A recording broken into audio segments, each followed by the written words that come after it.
Okay, we are live and recording, and I want to thank everybody. Hi, I'm Paul Gibson. I'm co-founder of Retake Our Democracy, and I'm Roxanne Barber. I'm also co-founder of Retake Our Democracy.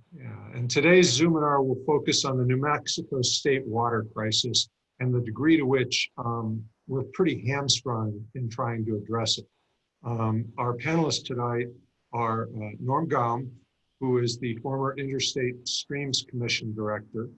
And all the panelists will have a minute to introduce and say a little bit more about themselves. Yeah. David Gutzler, an internationally recognized climate science researcher and professor at UNM. David's work focuses on the predictability and variability of weather. We're certainly learning about that, and climate and extreme weather events. And finally, our third panelist is Theresa Cardenas, who is a sustainability expert who has worked in partnership with the Union of Concerned Scientists Climate and Energy Program in New Mexico to help advance clean energy policies in the legislative, regulatory, and advisory setting. She's the current president of the Middle Rio Grande Water Advocates. Unfortunately, Representative Melanie Stansbury is unable to join us tonight, as she wrote me last night to indicate that a series of emergencies had sort of precluded her participating tonight. And it's very unfortunate because she had some really great insights into the legislative issues involved in all of what we're going to talk about tonight. But as luck would have it, I did a 53-minute interview with Melanie about 3 weeks ago, and we posted in the chat a link to that conversation. And it was highly focused on the legislative issues involved. And she is the legislator with the foremost knowledge of water issues by far. So you'll want to take a look at that if you have the opportunity to have this conversation tonight. Before we get started, though, I want to acknowledge that we are on stolen Tewa land, and we want to thank the Tewa people for their being great stewards of this land for centuries. And I also want to send out hopes that the Navajo and Hopi nations are able to turn off the COVID virus that has so decimated their communities. And then before we get started, I also really want to make a plea. 7 weeks from tonight, we're going to all be glued to the television. There's an election on November 3rd, as we all know, and it's going to have an immense impact on the rest of our lives. I don't think I'm overstating things when I say this is the most important election in any of our lives. And Retake Our Democracy has put together an election strategy. I would strongly encourage people to go to that strategy and take a look. We have been encouraging in virtually every single post we publish that you have to get in the game.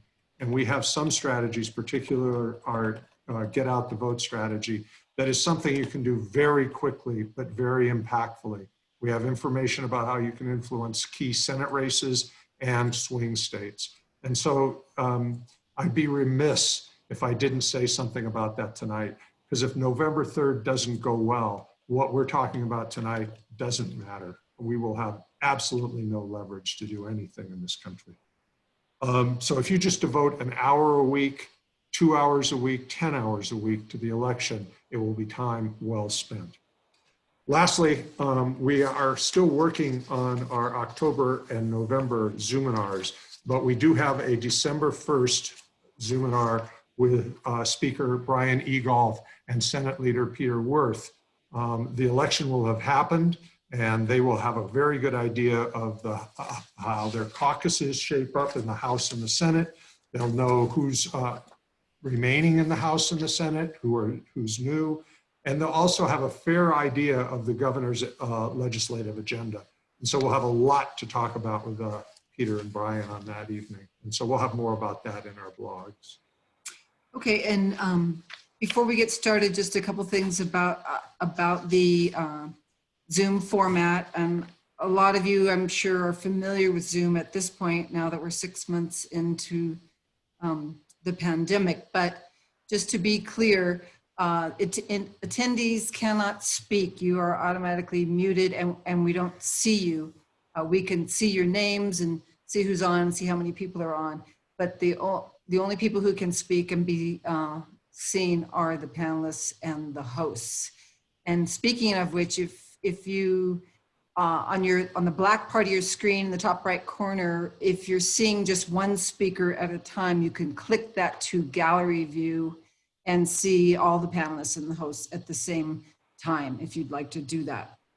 So the way this is going to work is we have a series of questions that we're going to be asking the panelists, and that will run to about 7:30.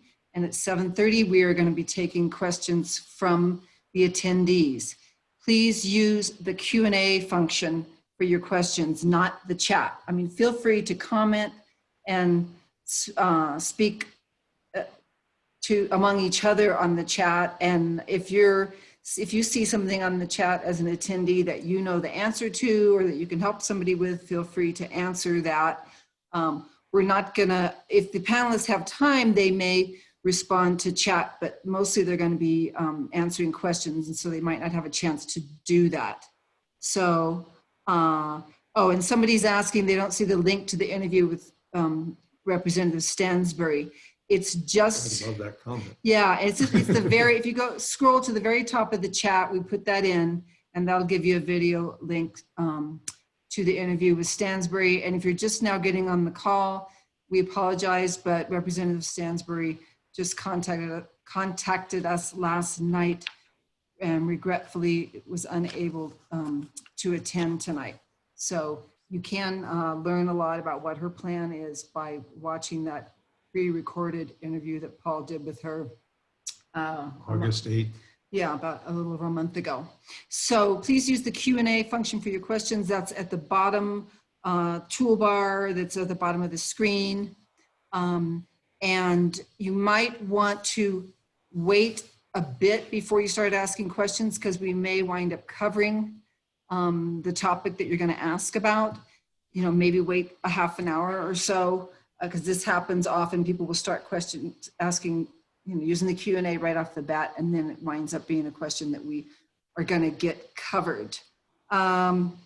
Let me see. I think that's about it. So I'd like to say that people keep saying they do not see the link, and we can see the link for the interview with Melanie Stansbury. If you don't see it, however, we will post it tomorrow. You can always go to retakeourdemocracy.org and hover over the actions and events menu, and then just go to retake conversations and scroll down, and you'll get to Melanie's interview there.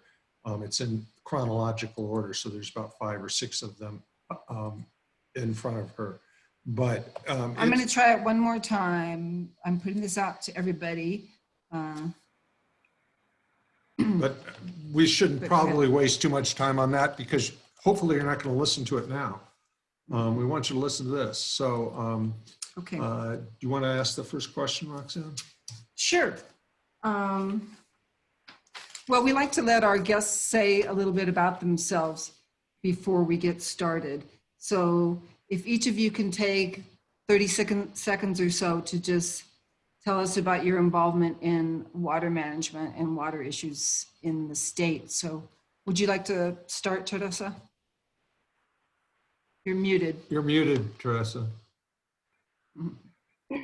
Thank you so much, Roxanne and Paul, for conducting this. I mean, I see that we have some engaged participants that really want to learn about water, so I'm so excited. So I call myself a sustainability practitioner. So that means not only do I incorporate that into my work, and I also incorporate it into my life.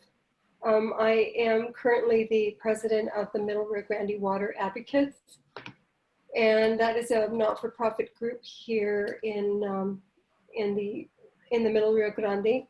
And what we do is that our main purpose is to, advocate for for sustainable, resilient water future for the Middle Rio Grande.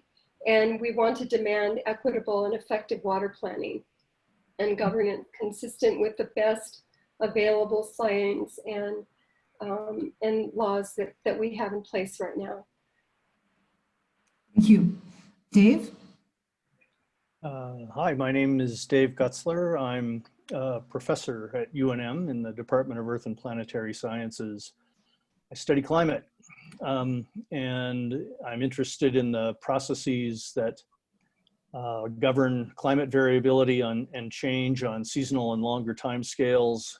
I'm interested in the prediction problem and its limits and how we can make meaningful, actionable predictions of climate variability and change. And recently, meaning the last few years, a lot of my research has been focused on snowpack and snowmelt runoff in major rivers across the Southwest.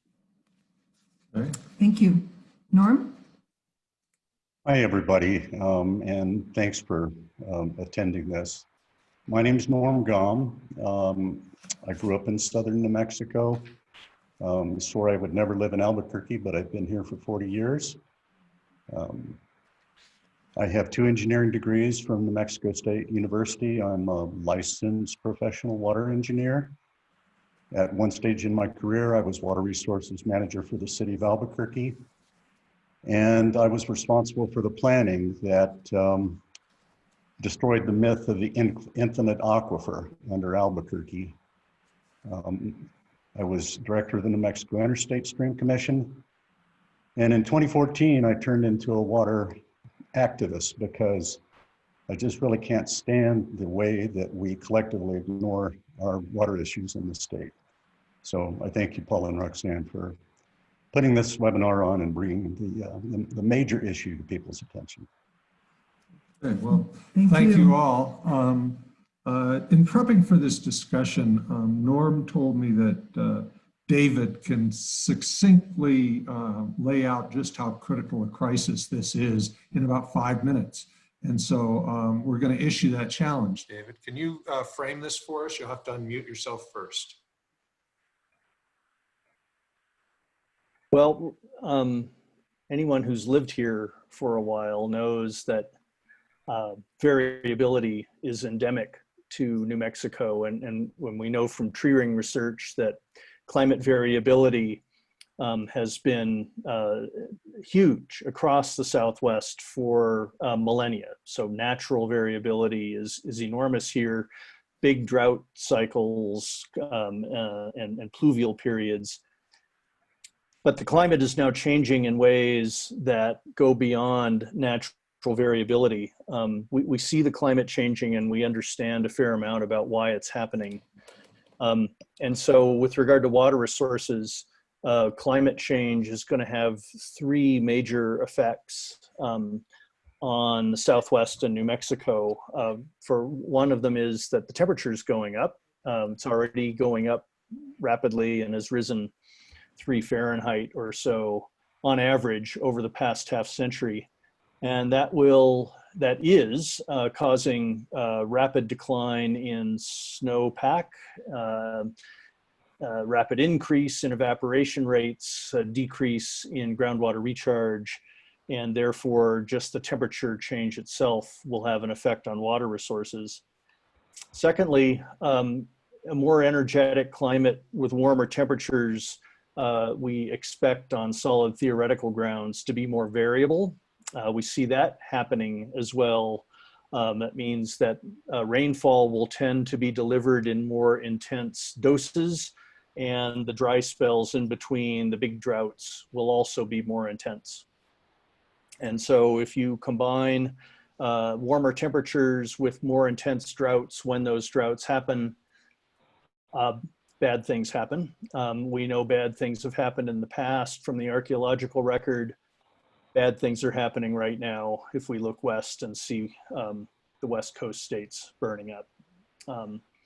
And then thirdly, the third effect of climate change, which is actually projected with somewhat less confidence than the first 2, is that here in southwestern North America, we expect the winter storm track to shift northward and take the precipitation, rain and snow with it. so that there is a projection of diminished precipitation itself in the cold season, in the winter and spring. So you put all those three together and it's sort of a three-step punch for water resource managers trying to deal with a more intermittent, harder to predict, and ultimately diminished water resource. How am I doing, Paul? And since he's not cutting me off yet. Yeah, no, I was going to say, you've got me scared, but go ahead. Well, let me scare you a little bit further, because we happen to be right now on the cusp of what could turn into a pretty profound water emergency over the next year, because river flows right now in across New Mexico are very low after a bad snowpack year and a nearly failed monsoon. However, we've, especially on the Rio Grande, we've drained the reservoirs. All the major reservoirs on the Rio Grande are at less than 30% capacity, and Elephant Butte is down below 5%. All to deliver water to folks that have water rights downstream, and to try to keep the river wet during the summer to protect endangered species. And then on top of that, now that we have very little reserve in terms of water storage, La Nina is here and is projected to persist through the winter. And that is a sea surface temperature anomaly in the equatorial Pacific that tends to shift the storm track north, and historically has been associated with low precipitation and poor snowpack when it occurs. So that is the current seasonal forecast for next winter. I'll stop there. I just want to say, I know, Please. when Paul and I were in Truth or Consequences last year, he had never been to Elephant Butte, and I said, oh, let me take you over and show you where I went camping 25 years ago, and the camping right on the water. Well, no, it was way up the hill. I mean, hundreds of feet up from where the water is now. I mean, I was shocked when I saw that. Very dramatic. Yeah. So, so let me ask Norm, after hearing from Dave, are we at all prepared for any of this? What is the state of our state's water resources? And without an integrated statewide plan, what kinds of water use decisions, well, about how the water can be used, what kinds of water use decisions are we continuing to make that aren't really working for us? Well, you could talk about all of these things for a very long time, but let me try a short summary. So we have issues with our water supply and water resources throughout the state. Many areas of the state get their water supply from aquifers. They get groundwater from aquifers that are in closed basins and are recharged hardly at all or very slowly. They're being mined to extinction, and we have no controls, and we really don't even have a perspective on that. We really don't even know what we're doing. We're flying blind and pretending that we can continue with business as usual for the foreseeable future, but we can't. On the Rio Grande, we are using more than our legal share from Santa Fe downstream to the Texas state line.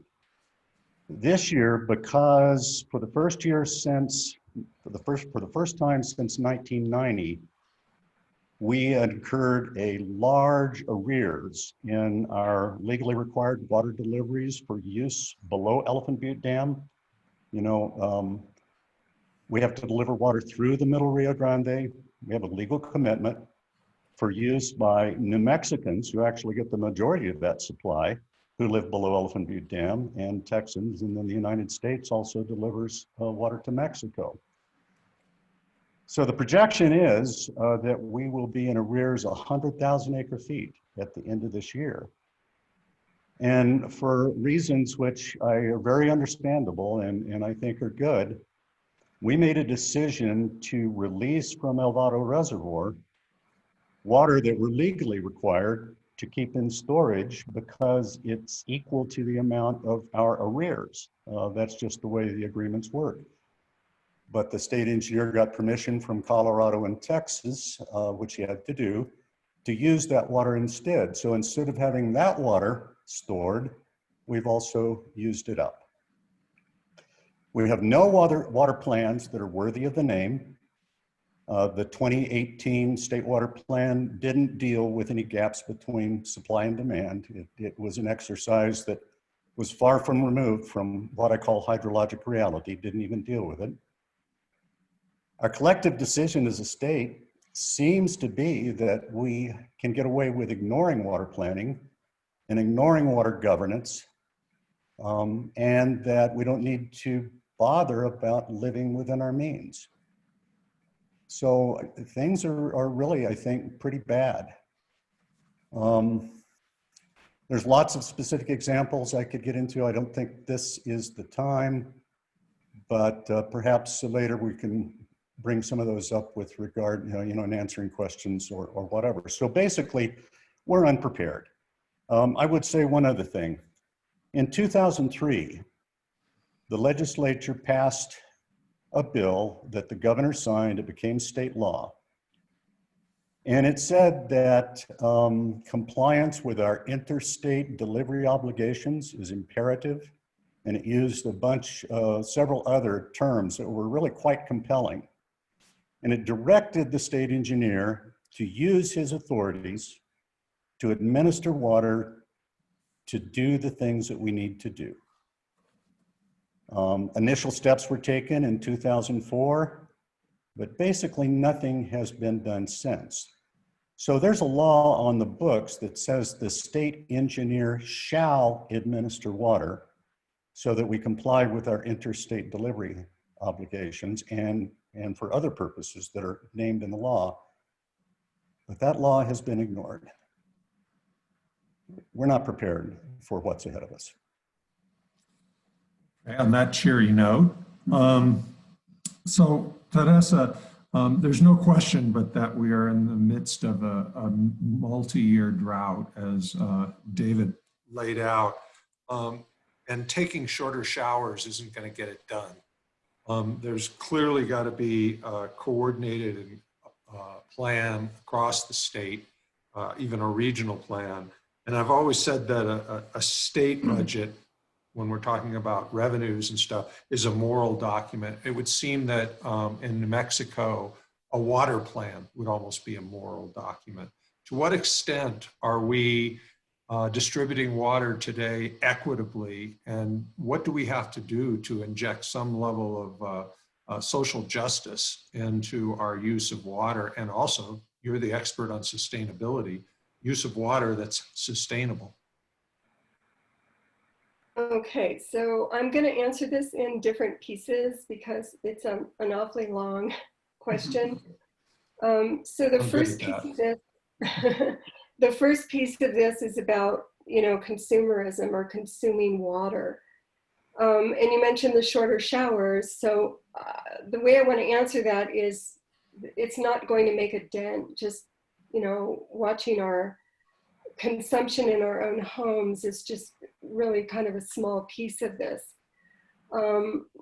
We still have to be aware that, water's not plentiful, but what we can't do is stop all the public initiatives that allow us to have a personal relationship, either with our river system or our own home, and they have to just keep enforcing these sort of conservation behaviors. The next part of this question is about the moral document. Yes, it is a moral document, and that's why we have to hold all of our agencies accountable by asking for transparency in the way they account for our water and what available resources are spent to protect our water. You asked me about, is our water governance equitable? The answer to that is a very giant, big no, it is not. So thank you for bringing equity into the conversation. It is often missed when we talk about natural resources. It also happens at the federal level. So this problem, you know, is a systemic problem. So bringing water equity to the forefront really does force us to look at sustainability and how water can work for all, not just, you know, groups of people. I wanted to mention that equity in itself refers to just and fair inclusion. So that's a condition which everyone really does have an opportunity to participate and to prosper in this resource. So water equity occurs when all communities have access to safe, clean, affordable drinking water, and also wastewater services is included in that. That we are resilient in the face of flooding and droughts and other climate risks that David is talking about. And that we have a role to play in decision-making processes, how that relates to water management in our communities, and that we share in all of the economic and the social and the environmental benefits of the entire water system. So let me just be a little bit more clear about that. So sustainability in itself has what they call 3 pillars. And it's social, it's economic, and it's environmental. And they all work together, and they all have to balance out. Water equity, like sustainability, also has 3 pillars. And those 3 pillars are to ensure that all people have access to clean, safe, affordable drinking water, that we maximize the community and all of the economic benefits of water infrastructure investment. And that's huge. That's a huge conversation. And that's also at a federal level as well. And then the third leg is that we have to foster community resilience in the face of climate change. So our agencies exhibit many inequities that I could probably go on for a whole day, you know, talking about what these equities are. So that one, I just wanted to bring up one. They do not recognize that water equity plays a fundamental role in water management. And perhaps if they did have maybe a quantitative and qualitative analysis of all of these water inequities, we could have a justifiable pathway to avoid water problems. So what is so difficult about addressing water equity is actually pinpointing the burden and to whom it's affecting, and then having the capacity to organize the public voice to really put pressure on our legislators to really do something about this. So the next question is, so does New Mexico prioritize its water? And again, this is a very giant, big no. It doesn't even try to do that. Only first in time and first in right, and all uses are equal. So environmental and ecological needs really are not recognized. Expert opinion is also, you know, agreeing with this. So except when water rights are first put to use. Human needs for water, and I think this is really important, is really not recognized here in New Mexico. Even Texas puts drinking water ahead of everything else. So what's wrong with our system? What is wrong with us? So here are some examples. There are inequity practices involved in funding for water management and in the way that we prioritize our investments. We can't even prioritize a much needed 50-year water plan that our governor has asked us to do. So another example is unregulated and unmonitored water systems are a complete injustice. It's hard to believe that our groundwater extractors are not held accountable for excessive pumping and unaware of how overpumping can affect the water supply of a whole community. So many of our Native American communities are born into these water inequities. And I can also say that about many individuals living along the river.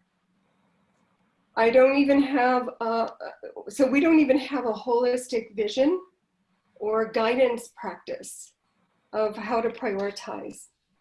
And I really want to put it just bluntly.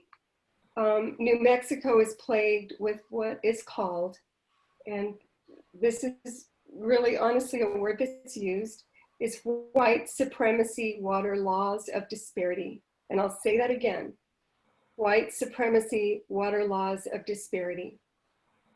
We are not the only state with these problems. They have been here in New Mexico for generations. Our federal laws really haven't contributed to help solve these problems. Our own Democratic and Republican governors from the past have been guilty of this. Our lack of prioritizing and our investments is really part of the cause of this inequity.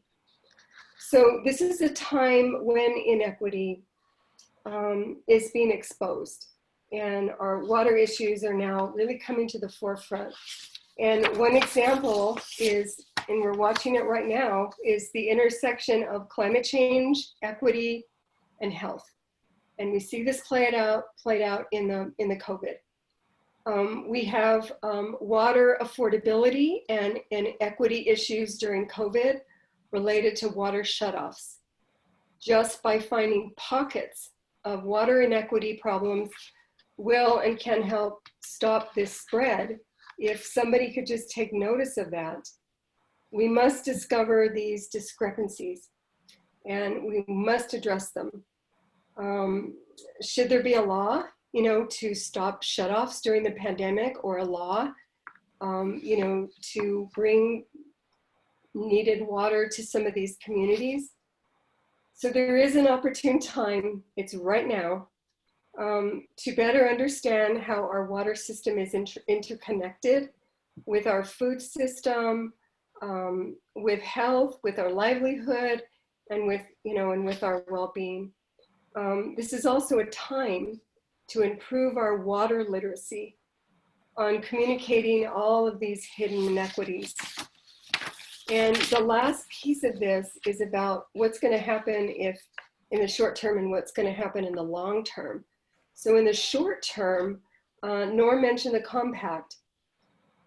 This will affect our economic security to the minus, and it's going to shift the burden to the public.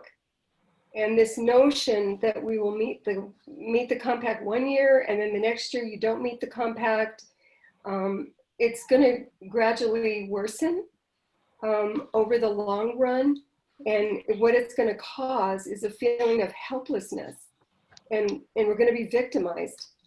And then the other short term is that it's going to destabilize the hydrologic system. And the long term, it's going to erode the public trust, and we won't have a sustainable water supply, and our equity problems will never go away. Okay. Well, On that cheery note, it Yeah, keeps getting better. no, thank you. Thank you for that. And actually the next question is for you again, Theresa, and maybe we can, and this will help us, I hope, start talking about some of the plans that may be coming. And we were going to ask Representative Stansbury, but she was canceled at the last minute, was unable to make it. So can you tell us a little bit about the governor's 50-year plan, and also about the Middle Rio Grande Basin plan, And we still have 5 questions after this, so we'll have to try to keep it to just a few minutes. And I'm sorry, I know these are. Okay. And And somebody had asked, what is the Middle Rio Grande? How is that defined in terms of, where in the state? so the Middle Rio Grande is from the Colorado border all the way down to the Butte. But I'm going to let Norm correct me. I think that there's a portion of the upper Middle Rio Grande that is not included in that. And I know that we cover, the Middle Rio Grande Water Advocates covers from the Ottawa Bridge all the way down to the Butte. So Norm, can you just kind of clarify that for me? That's right. The area from the Colorado state line to the Ottawa Gauge, which is on the bridge to Los Alamos, we call that the upper Rio Grande. The middle Rio Grande is from the Ottawa Gauge downstream to Elephant Butte Dam. And then from Elephant Butte Dam to the state line is the lower Rio Grande. That's the vernacular. Okay. Okay, great. So the basin study, I'm going to talk about both just because they both relate to one another. And I'm going to start with the basin study. So the Bureau of Reclamation is conducting this study in partnership with the Middle Rio Grande Conservancy District, and along with a number of partners. Some of them are community organizations. And what this study is going to do, it's going to evaluate our water supply and demand, the water supply and demand evaluation of our climate change future. And that's a significant study that will help us determine that and what sort of impact that's going to have on us in the long term. And the importance of this study is that if we have it, then we can provide a tool for legislators and for experts and even people, community groups and non-for-profit groups to really help understand how do we shape our policy, how do we move forward. And to couple that with the 50-year water plan that the governor has asked for. This was one of her top statewide priorities, and she's outlined it. It is on our website. You can read about it. But she also wants to build consensus around state and local priorities. So we need this study to integrate in with the 50-year water plan.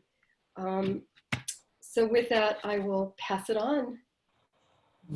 Okay, thank you. Well, I think that David and Theresa have laid out the scope of the problem pretty well, Maybe too well. So now we're going to turn it to you, Norm, to discuss the political difficulties that we face as challenges. And I know that New Mexico and Texas are always wrangled in legal battles about how we share our water and the compact that defines how we should. How is this managed, and how big of a problem is this for right now for New Mexico? Well, it's a big problem. And to answer it, I want to tell you a little story from my personal experience. I was asked to serve as director of the New Mexico Interstate Stream Commission in 1997. And when I got there, New Mexico was struggling every year to comply with a decree of the United States Supreme Court that resulted in a lawsuit that Texas had brought in 1982. So 15 years before. The decree was 15 years old. And New Mexico had no solution. My boss, the state engineer, told me that my highest priority was to work out a solution for that. And it wasn't long before I came to believe that I was working on the third most important water problem affecting the state of New Mexico, the Pecos River Compact compliance. Then and now, I viewed the lower Rio Grande compliance problem And we're embroiled in Supreme Court litigation with the state of Texas and the United States of America. Both are suing New Mexico for overuse of the water that comes out of Elephant Butte Dam. I viewed that back in the 1990s as New Mexico's second most important water problem. And I thought that the first most important problem, the highest priority problem, was the Middle Rio Grande, because so many people live here. It is a mainstay of the state's economy. We have 6 pueblos in the Middle Rio Grande, a very rich environment, and we're basically not paying enough attention to water management, very little attention at all at the state level. And I don't mean to diminish the problems that are occurring in other rural areas of the state that depend on groundwater. I mean, the Ogallala is aquifer on the east side of New Mexico is dry. You know, it's a race to the bottom for what little water remains there. We're on that path, you know, in other areas of the state. So the political difficulties really, in my mind, are that they stem back to, you know, to our water law. Our water law was established to meet the needs of the state at statehood, you know, maybe through the 1950s when the issue was development. The issue is no longer development. The issue is the ability to continue to live here in this arid place that is growing more arid. The water law is first in time, first in right. Theresa mentioned that. That means if you develop water first, you have the best claim to it. And of course, that was all for agriculture. Both my grandfathers were small farmers in the Lower Rio Grande below Elephant Butte. You know, they moved to New Mexico or to the Lower Rio Grande because there was water available. We have to find a way to use the limited water we have to meet all of our needs. And the political power of, I will call it the vested interests, is substantial. And most of the legislators will not pay attention to water. Very few will give it much of a thought, it seems to me. You know, and I'd contrast that with the state of Colorado. Back after the Rio Grande Compact was signed into law, I think in 1938, New Mexico and Colorado quickly fell behind in their delivery obligations, and Texas sued. The United States of America, on behalf of the pueblos in the Middle Rio Grande, said it was an indispensable party to the lawsuit, but it refused to participate. And the Middle Rio Grande Conservancy District was overhauled because of the efficiencies, if you will, that were engineered into the system. New Mexico regained compliance. Colorado also gained compliance, and Colorado learned its lesson. Every year, Colorado delivers on the dime the amount of water that is due to be delivered to the New Mexico state line. They do it with precision and they do it with skill. And we basically let it happen. And after it happens, we look back and we see how well we did. And when we don't do too well, we say, well, maybe next year will be better. And I'm afraid that that is the current state of politics. It finds that degree of care and administration acceptable. Okay, Okay, well, thank you. keep waiting for the good news. Yeah, and this next question is for Norm, but Dave and Theresa, if you have something to add, please do. And that is about produced water, which of course most of us know is toxic. And the Produced Water Act was passed last year, 2019, right? With the idea of reducing the amount of fresh water used in fracking operations by treating it and reusing it. So to what degree can that really be achieved, and how much water can actually be saved from using that? Well, so those are both excellent questions.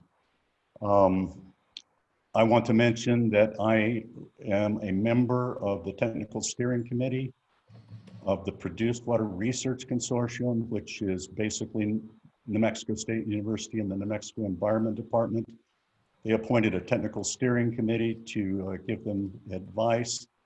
And so I've had a steep learning curve on this oil and gas wastewater.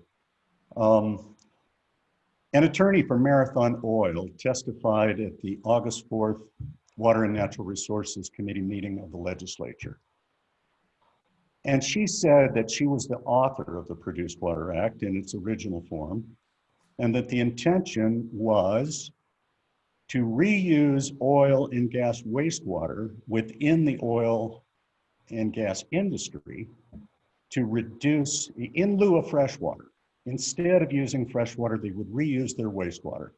You know, and you may know that once upon a time that people were claiming that was impossible, but now some of the major oil companies in the Permian Basin do that routinely, and it needs to expand. The Produced Water Research Consortium was, I think, intended to focus on that, but instead they're focusing on, well, no, let me answer the question you asked. How much water could be saved? You know, the state engineer publicly has put out different numbers for the amount of fresh water that the oil and gas industry is using. And it's not transparent and it's not accountable, and you cannot find any numbers on anybody's website with regard to how much fresh water is being used, but the amounts are huge. And one of the problems, I'm going to almost call it a sin, huge amounts of fresh water are used. If oil and gas wastewater were used instead of fresh water for the purposes for which it's entirely suited, which is fracking and drilling of wells once you get deep enough that you're below the fresh water zones, the zones of water that need to be protected, using every gallon of fresh water that is saved reduces the disposal requirement for oil and gas wastewater by the same amount. And yet we have not made, we still allow freshwater use in an area of the state, southeast New Mexico, where there is very little fresh water left. So I think we have to insist that oil and gas use their wastewater for the uses that they can in lieu of fresh water. And I personally believe that that reuse of oil and gas wastewater for other purposes, and people talk about it in glowing terms as if it were a resource, it's very, very hard to turn this extremely saline oil and gas wastewater into a safe resource that could be used for anything. Okay. You sort of answered the second question The next on one. this, the Part two. follow-up on produced water, which was, in your view, and others can chime in, the likelihood of it ever being commodified for use in other purposes outside the oil and gas industry operations is negligible and shouldn't be pursued. Is that what you're pretty much saying? I think a simple conceptual feasibility study, conceptual engineering feasibility study that just looked at the facts and was done fairly and objectively would make that crystal clear. But instead of doing a conceptual feasibility study, we're investing in research and development and other things to try to turn this waste into something that could be used. Take the next one. Okay. Yeah, so this question is for all three of you.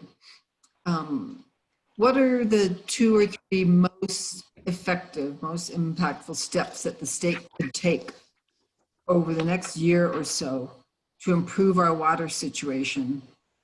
And what do we need to do in the 2021 legislative session to help move things in the right direction?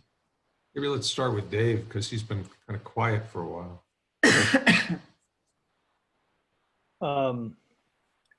I think the state needs to do everything it can from both an engineering and a policy perspective to capture and preserve our scarce fresh water uses. You know, when we talk about running out of water, what we really mean is we're running short of cheap fresh water. and many users of fresh water are accustomed to paying little or nothing for it. Among the things that the climate projections suggest we ought to do, and it's being looked into by some folks, is to try to do a better job capturing the increasingly flashy runoff and rainfall that we anticipate falling out of the sky and running down the slopes in the future, and doing a better job of managing that water and doing something other than letting it flow into a storm drain and into a river with no storage capacity. From a policy perspective, I have wondered, we've talked about, what are potential uses for water and how might we manage things. And I think one of the questioners asked about the concept of beneficial use. I'm not a water attorney, but I do know that beneficial uses have been viewed very expansively by the state engineer when folks apply for new water rights. But my understanding is also that the guidance provided to the state engineer for what constitutes a beneficial use is not very well developed legally. And so it would seem to me that in the spirit of retaking democracy, that it might be appropriate for our legislature to determine what the people determine to be, or to make some definition for what we think are prioritized beneficial uses going forward, now that we're no longer in a position, as Norm described, of frantically trying to develop water at all costs, which was kind of the attitude of Anglo society, at least, when the water laws were developed a century and more ago. Now that we're in a new era of water conservation and trying to preserve what little we have, maybe we should take a concept like that and try to clarify it. Theresa? Let's see, my answer is two things. We need to participate in the Middle Rio Grande, in the Rio Grande Basin study that's now underway that I mentioned. And again, the study is going to examine the gap, between the Middle Rio Grande water uses and our legally and physically available water supply. And they're going to use the state-of-the-art modeling tools and, taking climate change into account. And of course, the results from that study will give policymakers a tool to guide policymaking decisions. And the second is to pressure the Interstate Stream Commission to allocate funding from their water planning budget for the governor's 50-year water plan. So the governor is directing this, and the Interstate Stream Commission has only budgeted $350,000 for water planning, and that includes adding funding to continue the Water Data Act and protecting, watersheds and some other pet projects. But the 50-year water plan blatantly has been left out at the last legislative session in February. So we're in trouble. We need that 50-year water plan to move forward. Norm, I hope you can comment on this part of the question too. We talked about use and misuse of water, and we're in a state that is so obviously on a scarcity budget for water, and yet we allocate water for fracking, for pecans, for alfalfa. All of these are high intensive water uses. How do we turn that ship around before it's to flow on? I really wish that Representative Stansberry were here tonight, because she has a well-integrated perspective of what needs to be done and how to do it. And it basically involves getting people familiar or comfortable is not the right word, uncomfortable with the facts, so that they're motivated to accept the changes that we must make if we're to survive here. We do need to reallocate water. We need to do that with equity. She has concluded that we have to recognize the property rights that people under our law have acquired in water when they developed it, you know, the first people that were here. But there's no doubt that the water has to be reallocated to some extent, and those are very, very difficult things to do. She said that she thinks it will take 10 years, and I don't think we have 10 years. So I have a few things that I think are just imperatives at this point. You know, one of them is, I think that we have to pull out all the stops that are necessary to avoid violating the Rio Grande Compact due to underdelivery of water through the Middle Rio Grande in 2021, next year. You know, I said that in 2003, the legislature passed a law and the governor signed it that directed the state engineer not to let that happen. We're on the cusp of that happening, and the trends are bad. And it could be prevented, but it would take bold action. And I think that bold action is required. I actually would like to see the legislature pass a law. It could be one sentence. Mr. State Engineer, you go to jail or suffer some other bad consequences if New Mexico violates the compact due to its operations on the Middle Rio Grande in 2021. I think another thing is just is an imperative, and Theresa mentioned it.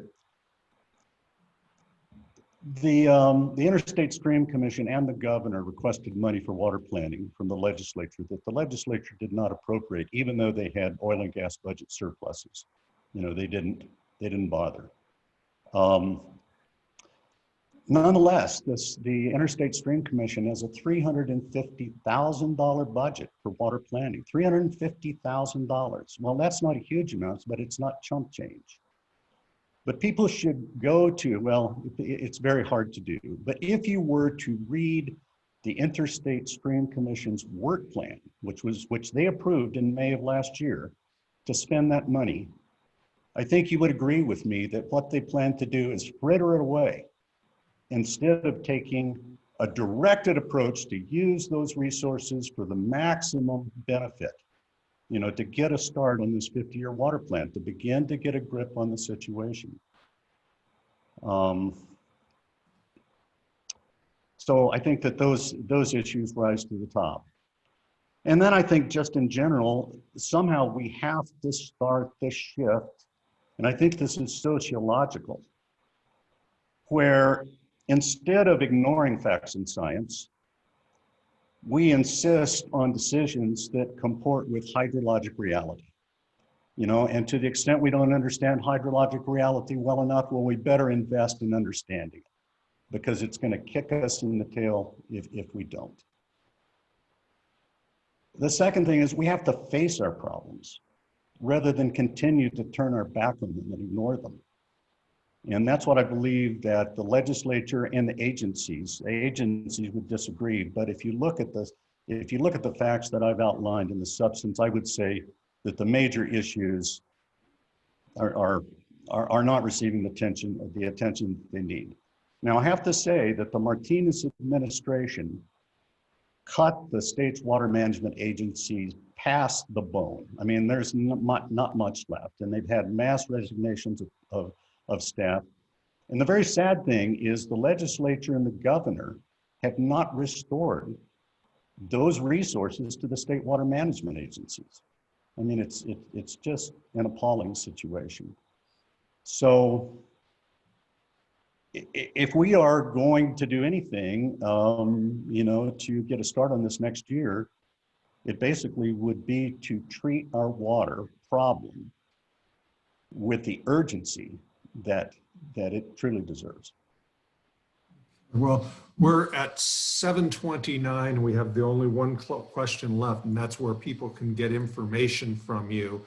And so what I would suggest is if you can use the chat to type in any contact information, the Or location, websites. website for the Interstate State Stream Commission, for the Mid-Rio Grande water advocates, and so forth.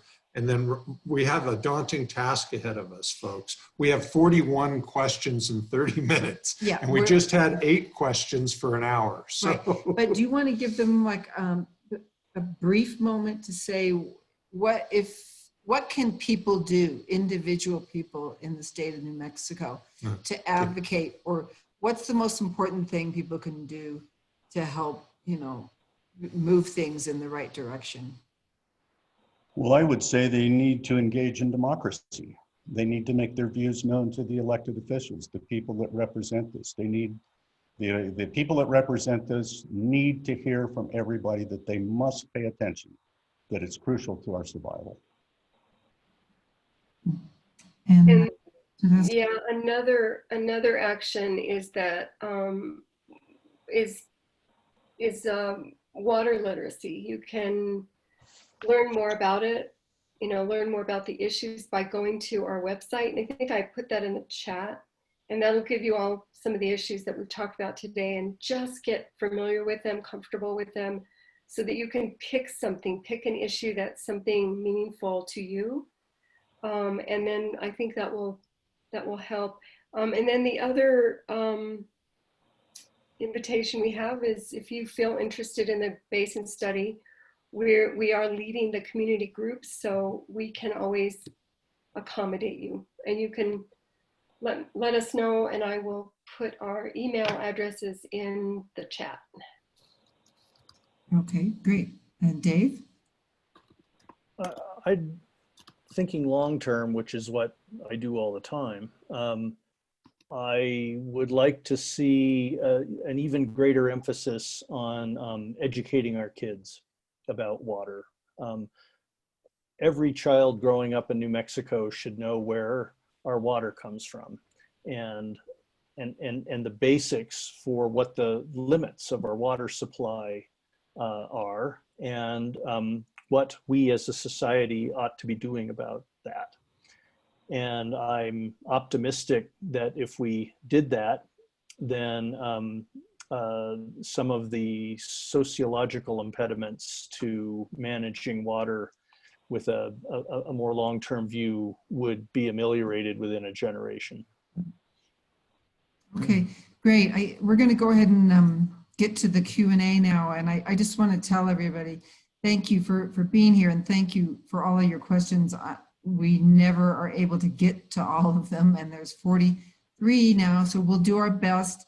If we feel that the question's already been answered, or is really just a little too far off base of the topic, we're going to skip over it. And I also wanted to say to the panelists that if you want to open that Q&A window and scan through, we'll go ahead and start asking some of them. But if you see one that you think is a really good question that you would really like to answer, just feel free to tell us.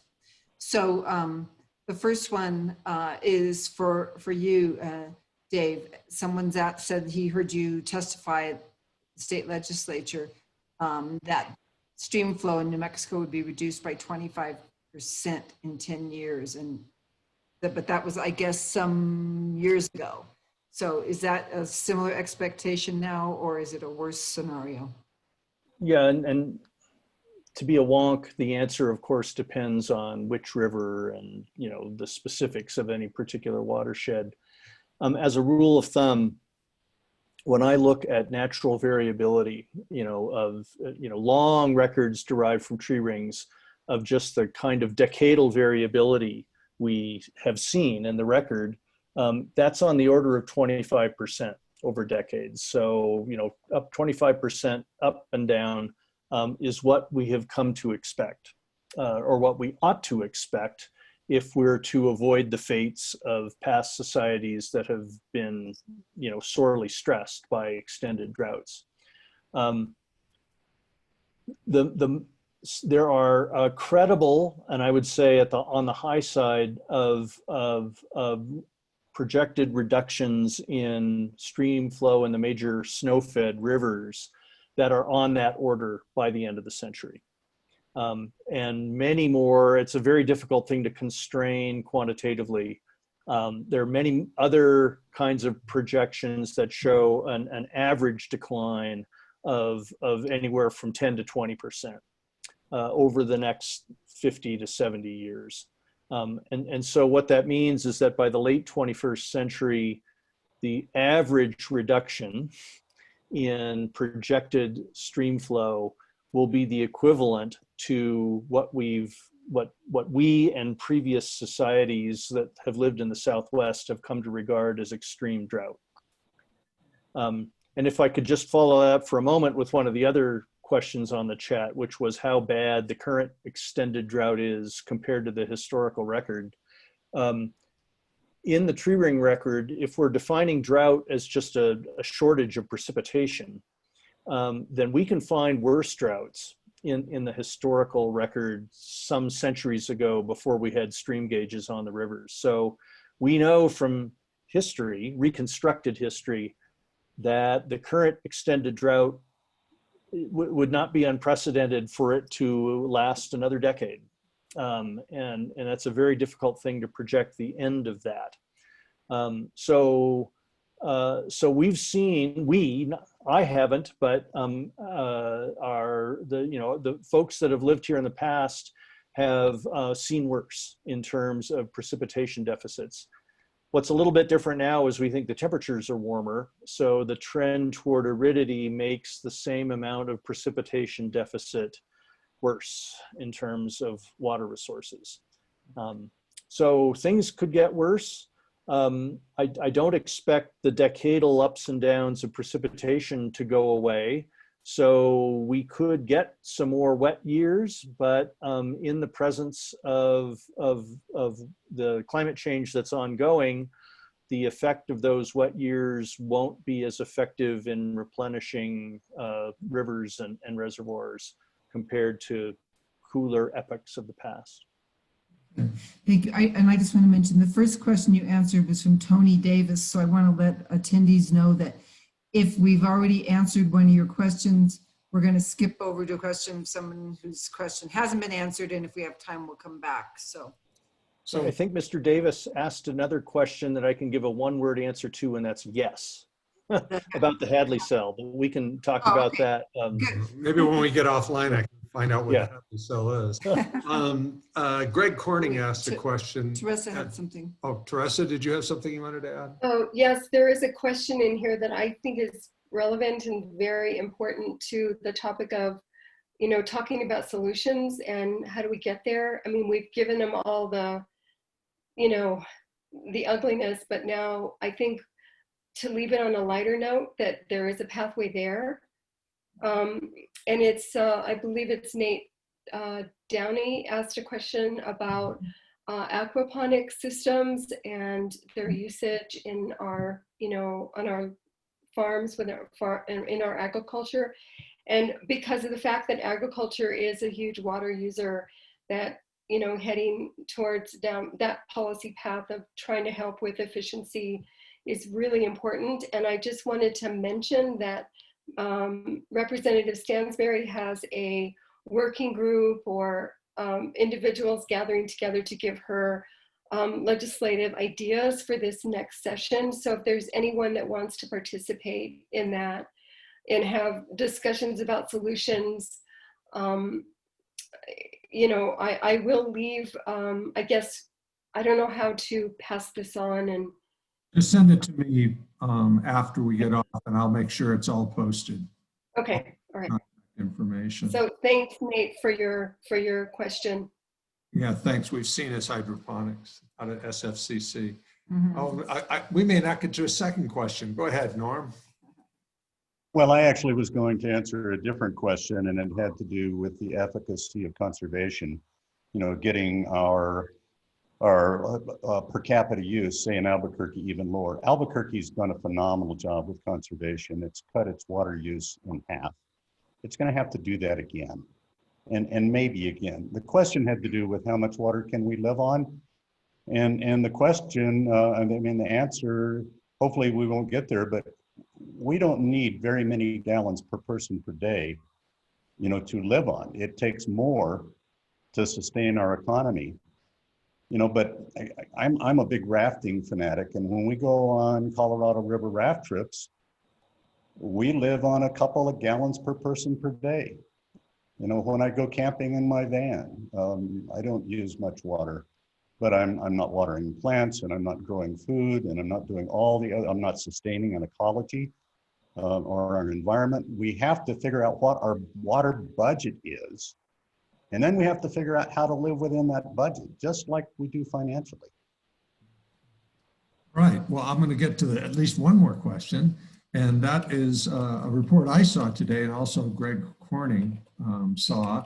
That the USDA is now making a decrease in insurance for acequia and irrigated water, irrigated land. What are the outlines and ramifications of this change in USDA policy? And is this possibly part of a longer term plan to further the commodification and privatization of water? I can take a quick shot at that. I read that article in the New Mexico Political Report, and it basically said that the federal government is treating acequias as if they didn't have a good water supply. Most of them are very senior. They have good water supplies in good years, but to force them to do without crop insurance, which means that if their crops fail, they don't have money so they can continue to stay in existence. You know, to me, that's, I don't see it as commodification. I see it as discrimination against New Mexico and racism. That about sums it up. Roxanne, you want to ask the next question? Yeah, this is from Marielle Nanasi.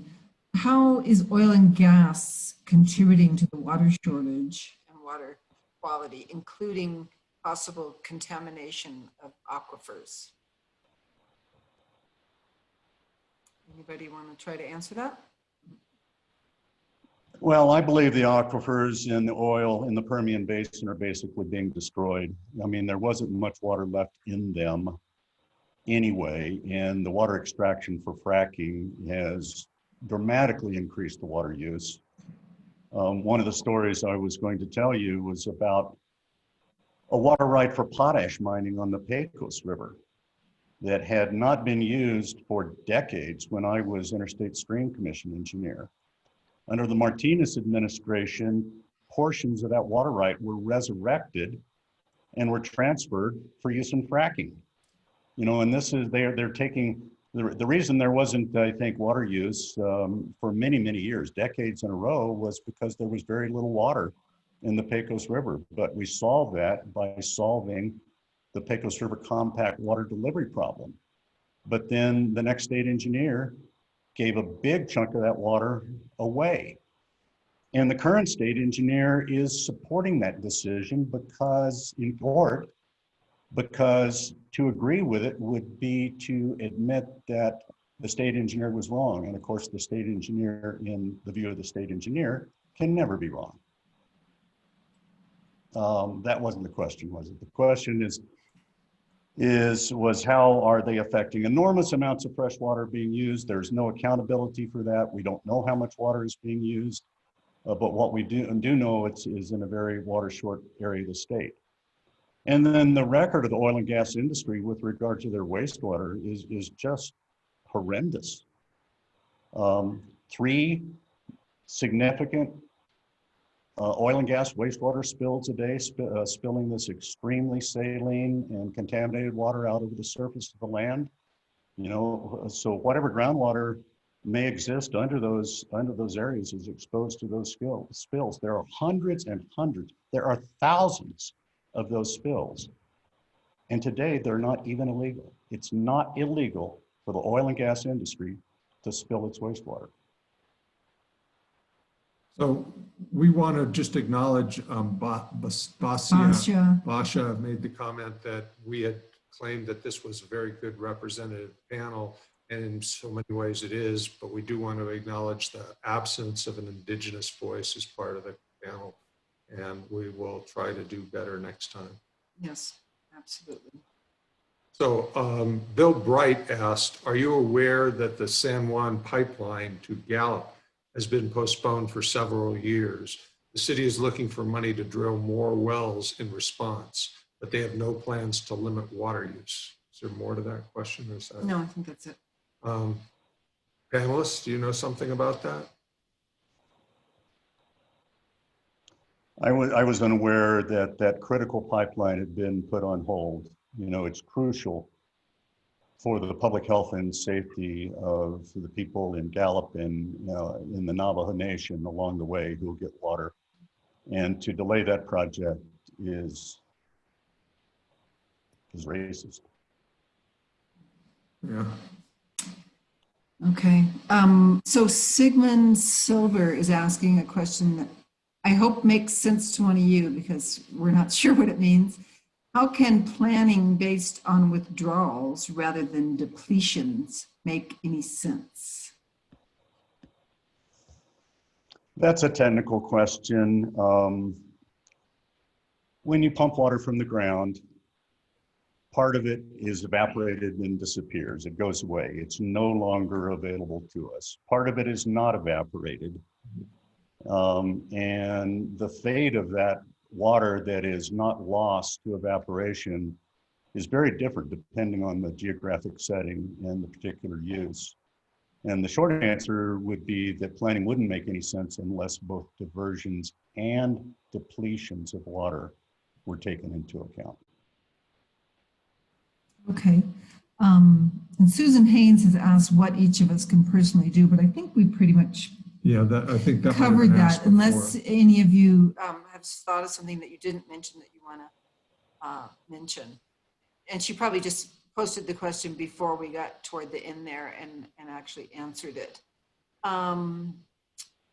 Okay, I'm trying to find somebody who hasn't asked a question yet. That's a good one. Yeah, Elaine Hebard. How does the ownership of water rights fit within the definition of equity, and how do they fit within a water budget? You want to try that one, Theresa? Yeah, fit in a water budget. Well, we're not, I think that to begin the conversation, the state doesn't even have an idea of what water inequity is. So, you know, until they can really grapple with that. And I think that fits well with what Dave was talking about, beneficial use, having a more defined sort of legal description of what that means might help us better understand how we can make a water budget that is an equitable water budget. Is that clear enough? Sure. Yeah. Sure. Yeah. Did Norm or Dave, do you have anything to add to that? Or should we move to the next question? Looks like we're moving. Okay. Tracy Neal, friend of ours, asked this question, and this is probably also for Theresa. Please clarify what you mean by a white supremacy water law. Well, because our water laws were created at a time when, equity wasn't really a part of water law. It was, and I'm not a lawyer. I'm a sustainability person, with a master's in sustainability. So I have a different lens, a different type of lens than maybe a lawyer would have. So again, I don't know how exactly to answer that question. Well, those water laws were put into place when New Mexico was being settled by like white settlers, right? And white. It was colonization, Landowner. and yeah, through that process, the water laws were made for the takers and not necessarily for the people that had lived on the land for so long. It was about development, it was about growth, it was about economic prosperity, all of that. Well, they don't recognize, you know, that sort of sustainability lens. And when that happens, this is what you get. I mean, you get these laws, and they're very difficult to change and to shift. And as we create new laws, though, we have an opportunity to take that lens. Let's take that sustainability lens and that equity lens, and let's just make that transparent. And then we can, I think, make some progress. Great, thank you. So I'd add to that New Mexico's water laws came into being because the Bureau of Reclamation wanted to build its very first reservoir, which was Elephant Butte Reservoir. And before it would do that, and this was before statehood, New Mexico was still a territory, Reclamation offered a model state water law to New Mexico to adopt to put in place some measure of order, if you will, with regard to how water would be used throughout the state. But it was a reclamation model water law that was developed. And other sections of model reclamation law were then tacked onto that. The New Mexico state water law is a patchwork. And most of it came from the federal government as recommendations for how the West should develop its water. In fact, back then, the word conservation didn't mean conservation, it meant develop.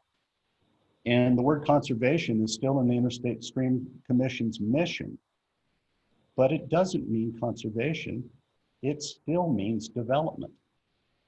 So it's a very ambiguous word.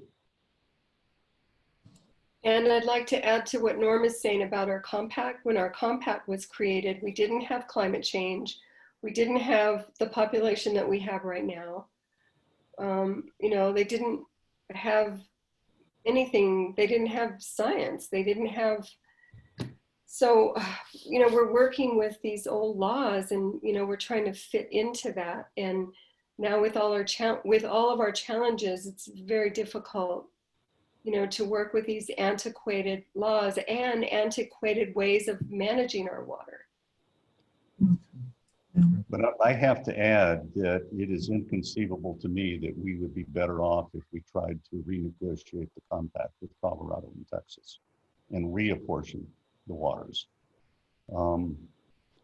And in fact, there was an incredible planning study that was done immediately before the Rio Grande Compact was passed. It's an incredible piece of work.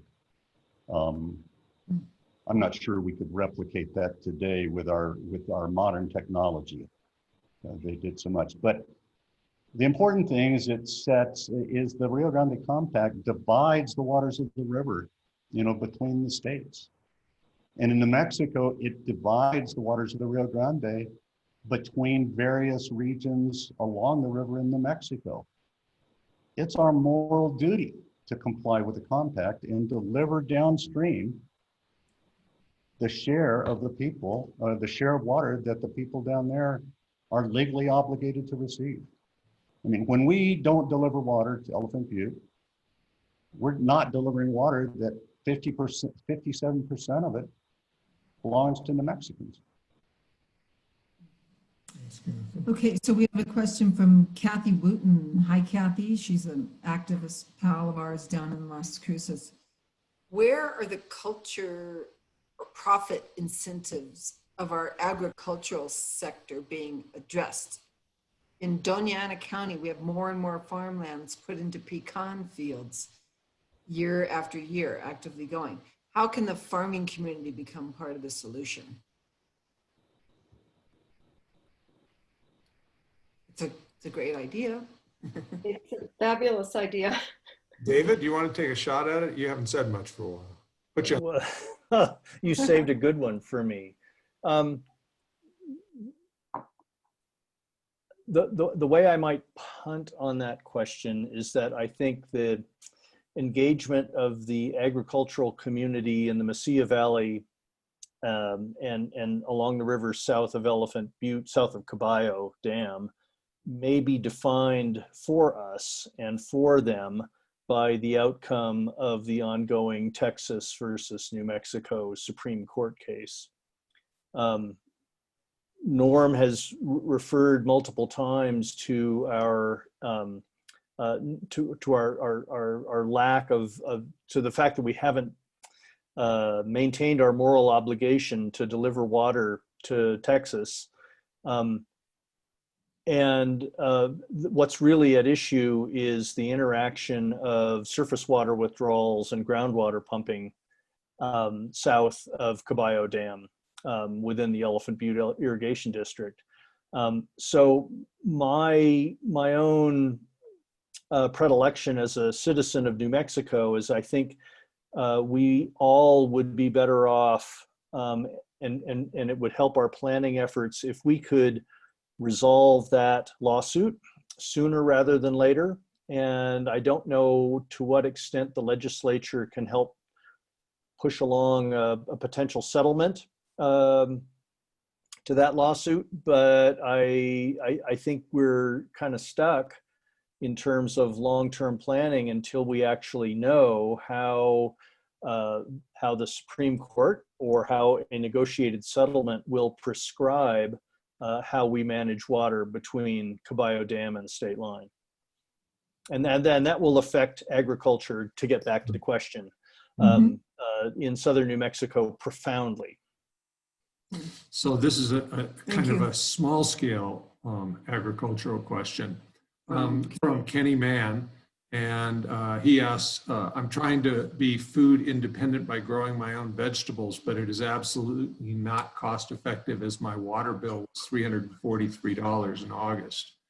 Ordinary residents need to be able to grow their own food for future preparation, and we need affordable water for this to be effective. I've heard that we are not even allowed to harvest rainwater, although many residents do so. So do you folks have something to comment on there? This probably is our last question. Sorry to the 35 others. We tried. Well, again, I'm not a water attorney, but it's my understanding here in Bernalillo County that it is legal to harvest rainwater. It's a little bit less clear to me who owns the water once it runs off my lot.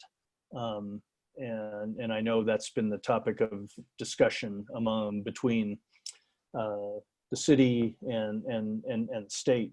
But, you know, everybody, from my perspective, everybody ought to harvest rainwater and use it instead of taking our potable water supplies and putting it on our lawns or xeriscape plants, whatever, to the extent that we can capture water from the sky and store it in cisterns. That's all good. Anybody else have anything to add to that? I do. I think that question is also an equity question because it's about growing your own food. And now that we have this pandemic in front of us, it's reshaping our lives. We're asking profound questions about, you know, where we're living and who we're living with and where am I going to get my food?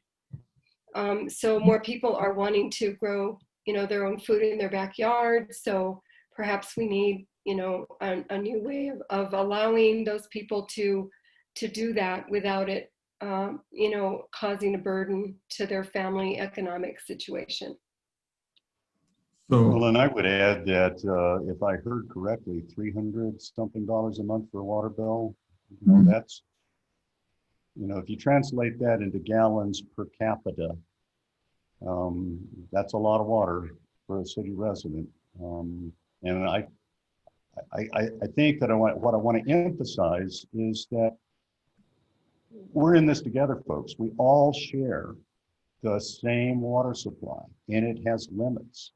And we have to pay attention to hydrologic reality. There's a finite amount of water that is physically and legally available to us, and we can't exceed that, or we will be forced to comply in ways that will be involuntary and likely punitive. So we've got to get a grip on our water budget. We have to figure out what the gap is between water supply and demand, and then we have to figure out how we are going to live within our means. All right, I want to thank the panelists for joining us and the attendees for being there. We can scroll through and we see some really good questions. If only we had another 5 or 6 hours, we could cover them all. But I do want to assure our the attendees that we will post contact information, resources from the Interstate Streams Commission, from the Middle Rio Grande water advocates. This is such an important issue, and you know, we thought about it in terms of the drought, which is a water issue. And I think one of the takeaways from this conversation is that it's also an equity question, and it's also a sustainability question. And if you look at the way we are taking care of our water, it looks very much like how we are taking care of our planet. And we're seeing the consequences of that in California and in Washington and Oregon right now. And while New Mexico may not burst into flames anytime soon, if we start turning on the tap and there's nothing there, I think that the people who will experience that first are those who have been subject to our colonization and our capitalist system for all too long. So we've got some systemic change to work on, and Retake Our Democracy will continue to try and bring you information on how we can at least move in that direction. So thank you so much. And so a recording of this will be on the website tomorrow at retakeourdemocracy.org. You just go to the top menu under Actions and Events, you'll see Zoominars, and all of our Zoominars that we've been doing since the COVID pandemic started back in March are there for you to view. And again, we're really sorry we couldn't get to all the questions. I wish there was a way to like answer these questions after the fact, but we just, since it's just the two of us, it's probably not gonna happen. But thank you, and you'll hear more on this topic again as we move forward. And so please go to the website, subscribe to the blog. Thank you very much, panelists. This was really depressing, but important information, and we can't start to deal with it until we understand it. We all need to get active to This is scary. see some changes. Thank you very, very, very much. Bye-bye. If we save the questions, I'd love to try to. Oh, we can get them. Together to answer them. Oh, Okay. that would be great. And then we can post that on the website. Okay, so for the attendees that are still on, we're going to try to get the questions that weren't answered, and we'll post them on the website, and we can send an email out to everybody who was on tonight to Right. let you know when those are available. Okay. Thank you all. Thank you so much, everyone. Good night. Good night. Sorry.